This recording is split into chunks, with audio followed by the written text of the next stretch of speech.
So yeah, since doing the initial sort of feasibility study for red-backed Shrike translocation into the UK, I've been looking around for opportunities to create what I called in that report Shrike Shrublands. And although it's highly unlikely they would actually be colonised here on the Isle of Wight, you know, by red-backed Shrike, the habitat I described would support loads and loads of other priority farmland birds and grassland species. And I'm wondering if this Gander Down site owned by the RSPB offers an opportunity to create a Shrike Shrubland as a kind of an experiment, maybe even a demonstration, not because they might be colonised by red-backed Shrikes, you never know, but because of the other bird species and the general biodiversity such habitats might support. So I'm just going to have a look at this site and just kind of describe the components of a Shrike Shrubland and what you might actually do here to develop one, and just to see what people think. So this is on chalk, I think.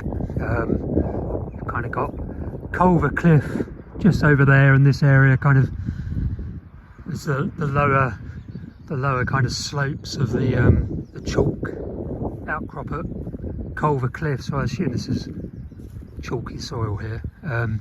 Doesn't really matter in terms of red-backed Shrike. Does offer a lot of opportunities to build up a decent biomass of invertebrates on chalky soils. At the moment it's kind of open, rough grassland, very good for voles and you know, marbled white butterflies and that kind of stuff in summer, and the brown butterflies. Does lack the shrubby component on the whole, so it's very much open expanse of grassland. I think this was arable and it was reverted from arable on chalky soil to this kind of rough grassland sort of habitat. There's the rest of a bit of Brady Marsh down there. So what are red-backed Shrikes actually like as a breeding habitat? Well, they like kind of fairly open grassland with fairly widely scattered small clumps of shrubs such as bramble. On the chalk here be kind of a wayfaring tree and dogwood, that kind of stuff. It's a really nice thing about chalk soils is the scrubby community. It's actually quite nice and species rich. So yeah, widely scattered small clumps of scrub and the occasional thicker clump of scrub with kind of emergent tree in it in which they could position a nest. Well, they don't like as far as I can tell, a real kind of impenetrable, extensive thickets of scrub. They love the grassland shrubby mosaic, so the shrubs need to be quite sparing, but obviously a lot more than we have here because it's basically open, fairly species poor grassland at the moment. Not sure what the RSPB kind of plan is for this site. I think it's basically allowing natural regeneration of chalk grassland species, and I've seen some signs that they are maybe doing green haze spreading or cultivating areas to introduce chalk grass and wildflowers, and as well as the kind of widely scattered patches of shrubs for nesting within and hunting from. A crucial component for red-backed Shrike and other species associated with this kind of chalk shrubland habitat are lots and lots of wildflowers. So you want a kind of a complete community of invertebrates from, you know, now this is spring, so you want some spring wildflowers in this sward, go right through to when the red-backed Shrikes arrive, and then throughout the summer when they're raising chicks. So you need a real succession, phenological sort of a succession of flowering wildflowers. Quite a few skylarks in this grassland. So the sward needs to be species rich, so I kind of suggest taking a bit more action to get more wildflowers into this sward. Let's have another look in summer.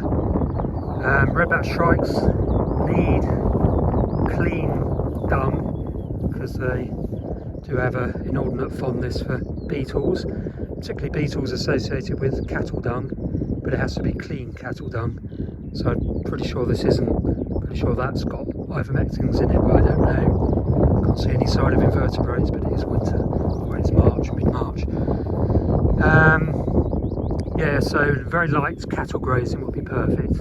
Not really sheep, they don't really create the ideal conditions for red-backed shrike or the other Shrike Shrubland type species of birds. And bare ground, so this is pretty much a closed sward up here, a fairly tussocky grass, so you want a bit of disturbance. You know, mechanical disturbance will probably do the trick up here. Obviously not going to have Knepp style surrogates of wild boar. This is the Isle of Wight, so there are no wild boar or deer to speak of. There's a few. So really create some bare grounds, and one thing that it might be worth experimenting with up here is to create brash piles. So if you have brash from kind of scrub management elsewhere, you could bring it up here and create small piles widely distributed across this grassland, and that way you induce rabbit warrening. So the rabbits kind of colonise the brash piles and bramble colonises it, and you gradually create a small kind of rabbit group in each of your brash piles, and they create the other really important component for red-backed shrike, as well as disturbed ground, and that's really tightly grazed, kind of grazed lawns. So if you can have rabbits more widely distributed across the site, around brash piles, which will come to develop as isolated pockets of scrub, then directly kind of around those you'd have the grazed lawns created by rabbits and some bare ground that they create as well, which will provide perfect red-backed shrike foraging habitat. I know I'm talking only about red-backed shrike, but Shrike Shrubland could also potentially support turtle dove, linnets, cuckoos, windchat, not windchat here, but certainly on passage, they're pretty frequent. So there's this kind of a suite of other, and Yellowhammers, suite of other farmland birds that really like grassy, shrubby mosaics. There aren't actually that many that like this kind of very open, tussocky grassland, to be honest. So you've got plenty of skylarks and meadow pipits. They like this kind of very open, tussocky grassland, but you know, not many other priority farmland birds do, or not many priority farmland birds do. Linnet isn't really a priority. Skylark kind of is, in a much broader sense. So yeah, things like turtle doves could potentially colonise this area if it was shrubby. Yeah, what else? So you could rely on natural regeneration of shrub pockets here. I wouldn't. I'd actually experiment with planting isolated clumps, or mixed clumps, things like dogwood, wild rose especially, so field rose and dog rose, wayfaring tree, hawthorn, blackthorn, just in very small clumps, so you know, 4 square metres, something like that, and plant 10-15 whips into those clumps and space them, you know, 10-20 metres apart and distributed across the site. It would change the character of the site from an open, downlandy type site to a more intricate mosaic of shrubs and grassland. But that kind of heterogeneity is really what a lot of those species need. I don't think you lose skylark here. I think they would still use the site, and certainly meadow pipits would. Yeah, so that's a suggestion really. I'd be much more active in terms of getting wildflowers into this sward, I think. And I'd also intervene to establish more clumps of shrubs and to turn it into a much more kind of mosaic type habitat. You know, I call it Shrike Shrublands just because I see Red-backed Shrike as an ambassador for a neglected habitat, which is shrubby grassland mosaics, some of which you got up on Culver Down. I think the field directly ahead of us is also owned by the RSPB, but I'm not sure. Centurion's copse down there, and Braiding Marsh in the distance, which is obviously all owned by the RSPB. So yeah, just in terms of diet, so the kind of habitat I'm suggesting would be brilliant for beetles, obviously, which Red-backed Shrikes really major on. If there's clean dung, which is absolutely crucial for them. Bumblebees, so you need loads and loads of wildflowers in this sward to get lots of bumblebees and other sorts of bees and wasps. Odonata I think would be pretty good up here because you've got all the wetland habitat just down there, and if you have more shrubby, more sheltered sort of conditions up here on the grassland, I think even during breezy days you'd have lots of dragonflies and damselflies up here. Yeah, so that's a suggestion.